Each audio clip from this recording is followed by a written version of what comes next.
Welcome to Jos telegraph GSC. আর আজকের YouTube সেশনে আমি অভিনব চ্যাটার্জি, তোমাদের পলিটিক্যাল সায়েন্সের টিচার। তো তোমরা জানো, আজকের স্লাইডটা দেখে বুঝতেই পারছো যে আমরা কোন টপিকের ওপর আজকের ক্লাসটা আলোচনা করতে চলেছি। শুধু আজকে ক্লাসটা আলোচনা করার আগে একটা কথা বা দুটো কথা একটু বলে দিতে চাই যে যারা এখনো পর্যন্ত তোমরা আমাদের এই চ্যানেলটা সাবস্ক্রাইব করোনি জিএসসি ডিজিটাল বলে, তারা অবশ্যই কিন্তু চ্যানেলটা সাবস্ক্রাইব করবে। কারণ এখানে আমি অলরেডি প্রিভিয়াস ক্লাস আমি একটা আর্টিকেল বা ধারার ওপর নিয়েছি যে টপিকটা তোমাদের সব থেকে খুব কঠিন বলে মনে হয় তোমাদের কাছে। তো আমি বলেছিলাম সেই ক্লাসে যে আমরা ধারাবাহিক আলোচনার মাধ্যমে বা ধারাবাহিক ক্লাসের মাধ্যমে একেবারে যাতে আমরা আর্টিকেল বা ধারা একেবারে সহজে তোমাদের সামনে যাতে আমি প্রেজেন্ট করতে পারি, সেটাই আমার চেষ্টা থাকবে। তো একটা কথা বলে আমি শুরু করছি, যারা এখনো পর্যন্ত প্রিভিয়াস ক্লাসটা দেখোনি তারা অবশ্যই কিন্তু তোমরা প্রিভিয়াস ক্লাসটা দেখো, যেখানে আমরা ফান্ডামেন্টাল রাইট বা মৌলিক অধিকারের ওপর আর্টিকেল 21 নিয়ে আমরা ডিটেলসে আলোচনা করেছি। অনেক অজানা তথ্য সেখানে কিন্তু আমি আর্টিকেল 21 এর ওপর দিয়েছি। তো আজকেও আমরা আর্টিকেল বা ধারার দ্বিতীয় ক্লাস আমরা আলোচনা করব এবং তোমরা দেখতেই পাচ্ছ তাহলে আজকে আমরা ক্লাসটা আলোচনা করছি। তোমরা দেখতেই পাচ্ছ আজকে যে ক্লাসটা আমরা আলোচনা করব সেটা মূলত তোমরা স্ক্রিনে দেখতে পাচ্ছ আর্টিকেল 12 এর উপর আমরা আজকে আলোচনা করব। তো এটা একটা ভীষণ ইম্পর্টেন্ট টপিক। আমি বলেছিলাম যে আমরা ধারাবাহিক আর্টিকেলের মাধ্যমে আমরা ক্লাসটা কন্টিনিউ করব, তোমাদের সামনে ইজি ওয়েতে আমি প্রেজেন্ট করার চেষ্টা করব। তো আর্টিকেল 12 কিন্তু ফান্ডামেন্টাল রাইটের মধ্যে একটা ইম্পর্টেন্ট আর্টিকেল। আমাদের বারবার পরীক্ষায় কোশ্চেন দেয় যে ডেফিনেশন অফ স্টেট কত নম্বর ধারায় বলা আছে, এবং আমরা প্রত্যেকে জানি ডেফিনেশন অফ স্টেটের কিন্তু আর্টিকেল নাম্বারটা হচ্ছে 12। সরাসরি আমাদের জানতে চাই কম্পিটিটিভ এক্সামে যে ডেফিনেশন অফ স্টেট কত নম্বর ধারায় বলা আছে, তাহলে আমরা কিন্তু বলতে পারি যে আর্টিকেল 12তে বলা আছে। কিন্তু যদি আমাদের একটু কনসেপচুয়াল কোশ্চেন দেয় ডেফিনেশন অফ স্টেট থেকে, যে স্যার ডেফিনেশন অফ স্টেট থেকে যদি একটু কনসেপচুয়াল কোশ্চেন যদি একটু ঘুরিয়ে দেয়, তাহলে আমাদের প্রথম কন্টেন্টটা বুঝতে হবে ডেফিনেশন অফ স্টেট মানে কি। ডেফিনেশন অফ স্টেট মানে আমরা জানি রাষ্ট্রের সংজ্ঞা, ওয়েল অ্যান্ড গুড, আর্টিকেল 12। কিন্তু যদি কনসেপচুয়াল কোশ্চেন দেয় তখন আমরা কি করব?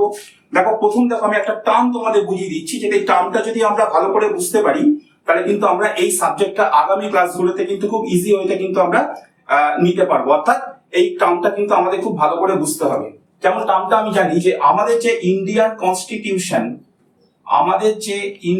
কনস্টিটিউশন আমি সংক্ষেপে লিখছি, সেটা কিন্তু মূলত এই টার্মটার উপর দাঁড়িয়ে আছে, অর্থাৎ পার্লামেন্টারি টার্মের উপর দাঁড়িয়ে আছে, পার্লামেন্টারি সিস্টেম বা টার্মের উপর দাঁড়িয়ে আছে। এবার তোমাদের মনে কোশ্চেন থাকতে পারে যে স্যার পার্লামেন্টারি সিস্টেম কথাটার মানে কি, আর পার্লামেন্টারি সিস্টেম কথাটা যদি আমরা একবার বুঝে নিতে পারি তাহলে কিন্তু আমরা আগামী প্রত্যেকটা টপিক কিন্তু আমাদের সামনে একেবারে ইজি ওয়েতে কিন্তু আমরা এগুলো ধরে ফেলতে পারবো। দেখো পার্লামেন্টারি সিস্টেম মানে হচ্ছে, আমি যদি বলি কেন্দ্রে একটা সরকার আছে যাকে আমরা বলবো ইউনিয়ন গভর্নমেন্ট, তোমরা এখানেও দেখতে পাচ্ছ গভর্নমেন্ট, ঠিক আছে। এই ইউনিয়ন গভর্নমেন্ট তার সাথে একটা কি থাকবে, পার্লামেন্ট।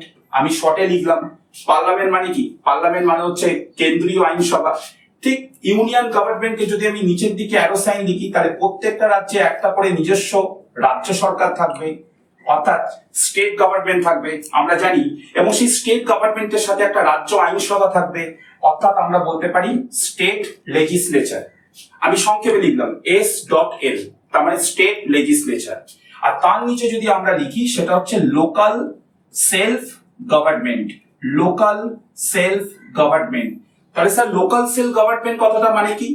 লোকাল সেলফ গভর্নমেন্ট মানে হচ্ছে গ্রামীণ স্বায়ত্তশাসন, যার মধ্যে panchayat, municipality, corporation, cooperative society, এগুলোকে আমরা বলে থাকি লোকাল সেলফ গভর্নমেন্ট। আমি পি লিখলাম, পি মানে পঞ্চায়েত, আমি এম লিখলাম, এম মানে মিউনিসিপ্যালিটি, আমি কোঅপারেটিভ সোসাইটি লিখলাম অর্থাৎ সিএস মানে হচ্ছে কোঅপারেটিভ সোসাইটি, শর্টে বললাম।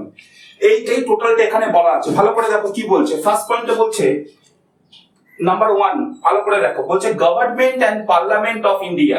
আমি বলেছি government and parliament of India, union government সঙ্গে পার্লামেন্ট। বলছে the executive and legislature of the union, একদম ঠিক। লেজিসলেচার মানে আইনসভা, ইউনিয়ন মানে কি কেন্দ্র, এটা আমরা প্রত্যেকে জানি। তাহলে সেন্ট্রালে কে থাকবে, ইউনিয়ন গভর্নমেন্ট, সেন্ট্রালে থাকবে ইউনিয়ন গভর্নমেন্ট সঙ্গে পার্লামেন্ট, পি ফর পার্লামেন্ট। এবার আমি 2 নম্বর পয়েন্টে আসছি, কি লেখা আছে দেখে নাও, government and legislature of each state. প্রত্যেকটা রাজ্যে একটা করে রাজ্য সরকার থাকে আমরা জানি, এবং সেই রাজ্য সরকারকে আমরা বলতেই পারি স্টেট গভর্নমেন্ট, যেটা আমি এক্ষুনি লিখে দিলাম। আর সঙ্গে রিপ্রেজেন্ট কে করছে স্টেট লেজিসলেচার। স্টেট লেজিসলেচার সম্পর্কে আমি পরবর্তী ভিডিওতে আসবো। স্টেট লেজিসলেচার মানে হচ্ছে রাজ্য আইনসভা, যার মধ্যে বিধানসভা, বিধান পরিষদ থাকে। আর তার নিচে দেখো লেখা আছে all local or other authorities, যেটা কি আমি বলেছিলাম তোমার দেখে নাও, লোকাল সেলফ গভর্নমেন্ট, যার মধ্যে panchayat, municipality, cooperative society dot dot dot সমস্ত পড়ছে। দেখো এটাকেই বলা হচ্ছে কি terms discuss under the article. First পয়েন্টে কি বলছে, গভর্নমেন্ট, ইউনিয়ন এন্ড স্টেট, আমি একটু আগে বোঝালাম। পার্লামেন্ট এন্ড স্টেট লেজিসলেচার, যে কোনো সরকার, পার্লামেন্ট মানে কোথা থেকে বিল পত্রগুলো পাস হয়, সেন্ট্রালে। আমরা জানি ইউনিয়ন লেজিসলেচার, এই ইউনিয়ন লেজিসলেচার কি বলা হচ্ছে পার্লামেন্ট অফ ইন্ডিয়া। এবং আমরা জানি এর দুটো কক্ষ, একটা লোকসভা, একটা রাজ্যসভা। অলরেডি আমরা জানি লোকসভার 3-4টে ফেজ অলরেডি ভোট শুরু হয়ে গেছে, তাই না? টোটাল 7টা দফায় ভোট হচ্ছে। আমরা তারপর কি লিখলাম, পার্লামেন্ট এন্ড স্টেট লেজিসলেচারের যদি বলি, স্টেট লেজিসলেচার কথাটা কি, রাজ্য আইনসভা, যার মধ্যে বিধানসভা, বিধান পরিষদ, অর্থাৎ রাজ্যের একটা বিল বিধানসভা থেকে বা বিধান পরিষদ থেকে পাস হয়, এই জন্য কথাটা আমরা বলি হচ্ছে স্টেট লেজিসলেচার বা রাজ্য সরকার। স্টেট লেজিসলেচার সঙ্গে স্টেট গভর্নমেন্ট, আর সঙ্গে হচ্ছে লোকাল অথরিটিস। এইখানটা ভালো করে বুঝতে হবে। আমি আবার বলছি, লোকাল অথরিটিস মানে হচ্ছে যেটা আমরা বলি 3 স্টাইল অফ পঞ্চায়েত সিস্টেম বা মিউনিসিপ্যালিটি বা কর্পোরেশন। এই টোটাল প্যাটার্নটা বলা আছে লোকাল সেলফ গভর্নমেন্ট। অর্থাৎ যদি আমি মূল আলোচ্য বিষয়ে যাই, যে Indian constitution definition of state of article 12 বলতে কি বুঝি না, ইন্ডিয়ান কনস্টিটিউশন মূলত ডিপেন্ডেন্ট পার্লামেন্টারি টার্ম বা পার্লামেন্টারি সিস্টেম। এই পার্লামেন্টারি সিস্টেম 3টে জিনিসের উপর বেস করে দাঁড়িয়ে আছে। কি কি? একটা ইউনিয়ন গভর্নমেন্ট বা কেন্দ্রীয় সরকার, তার সাথে পার্লামেন্ট অফ ইন্ডিয়া, আর পার্লামেন্ট মানে আমরা কি জানি লোকসভা, রাজ্যসভা। তার নিচে আছে হচ্ছে স্টেট গভর্নমেন্ট বা রাজ্য সরকার, তার সাথে অর্থাৎ যেখান থেকে রাজ্যের বিলগুলো পাস হয় তাকে রিপ্রেজেন্ট করার জন্য কি আছে, স্টেট লেজিসলেচার। কোন রাজ্যে বিধানসভা, কোন রাজ্যে বিধান পরিষদ দুটো থাকতে পারে, কোন রাজ্যে একটা কক্ষ আছে, যেমন আমাদের ওয়েস্ট বেঙ্গল শুধুমাত্র বিধানসভা আছে। আর তার নিচে আছে গ্রামীণ স্বায়ত্তশাসন, যেটা আমি বললাম যে লোকাল সেলফ গভর্নমেন্ট, অর্থাৎ panchayat, municipality, corporation, cooperative society dot dot dot.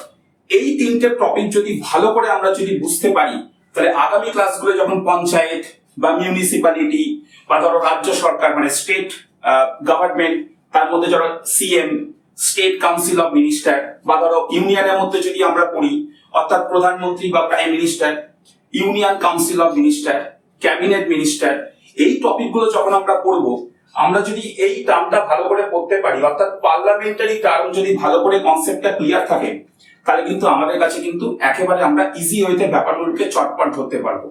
যে কোনো সাবজেক্ট শুরু করার আগে তার বেস কিন্তু একেবারে আমাদের মানে বেস কিন্তু আমাদের বুঝতে হয়, সেটা অন্য সাবজেক্টের ক্ষেত্রে সেম। তো সংবিধান এমন একটা সাবজেক্ট যেটা আমরা হয়তো অনেক সময় পড়িনি স্কুল কলেজে, কিন্তু কম্পিটিটিভ সেকশন আমাদের হিউজ পরিমাণে পড়তে হয়। কিন্তু তুমি বলো, আজকে তুমি কম্পিটিটিভ এক্সামে যে কোনো পোস্ট তুমি যাও না কেন, সেখানে রাষ্ট্রনীতি সম্পর্কে জানবে না, সেখানে সরকারের সম্পর্কে জানবে না, সেখানে নির্বাচন কমিশন সম্পর্কে জানবে না, সেখানে পাবলিক সার্ভিস কমিশনের সম্পর্কে জানবে না, সেখানে লোকাল সেলফ গভর্নমেন্ট সম্পর্কে জানবে না, সেখানে গভর্নর সম্পর্কে জানবে না, সিএম সম্পর্কে জানবে না, বিধানসভা, বিধান পরিষদ কি এগুলো জানবে না, বা পার্লামেন্টের এই যে ইলেকশন লোকসভা, রাজ্যসভা এগুলো জানবে না। এটা তো হতে পারে না।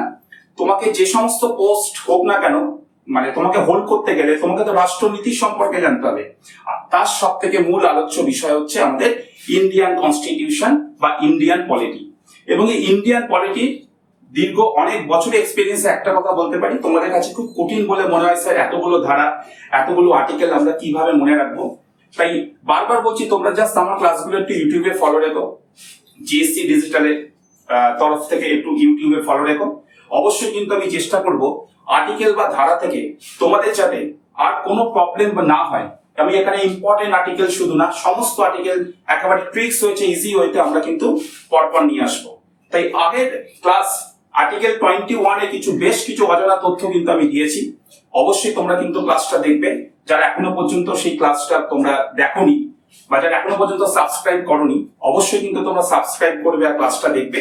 এবং আজকে যে ক্লাসটা আমি করলাম সেটা হচ্ছে আমার আর্টিকেল বা ধারার উপর মানে দ্বিতীয় ক্লাস। অর্থাৎ প্রথম দিন আমরা আলোচনা করেছি আর্টিকেল 21, সেকেন্ড দিন আমরা আলোচনা করলাম আর্টিকেল 12, অর্থাৎ ফান্ডামেন্টাল রাইটে রাষ্ট্রের সংজ্ঞা। এবং আগামী বা পরবর্তী ভিডিওতে আবার আমি তোমাদের সামনে নতুন একটা টপিক বা নতুন একটা কনসেপ্ট নিয়ে আলোচনা করব। ঠিক আছে? অবশ্যই কিন্তু তোমরা এখনো যারা ক্লাস করোনি বা আগে ক্লাস না করলে তোমরা কিন্তু অবশ্যই ক্লাসগুলো করো, যেখানে আমি আর্টিকেল কিন্তু ধারাবাহিক বা পর্যালোচনা মাধ্যমে কিন্তু একেবারে প্রত্যেকটা ধারা তোমাদের সামনে প্রেজেন্ট করবে। ঠিক আছে? প্রত্যেকে সবাই ভালো থেকো, অবশ্যই সুস্থ থেকো, এবং অবশ্যই কিন্তু তোমরা প্রত্যেকটা সাবজেক্টের ক্লাস কিন্তু ঠিকভাবে করো, এবং অবশ্যই কিন্তু পলিটিক্যাল সায়েন্সের ক্লাস অবশ্যই করো, দেখতে ভুলো না। থ্যাংক ইউ সো মাচ, সবাই ভালো থেকো, have a nice day, thank you so much.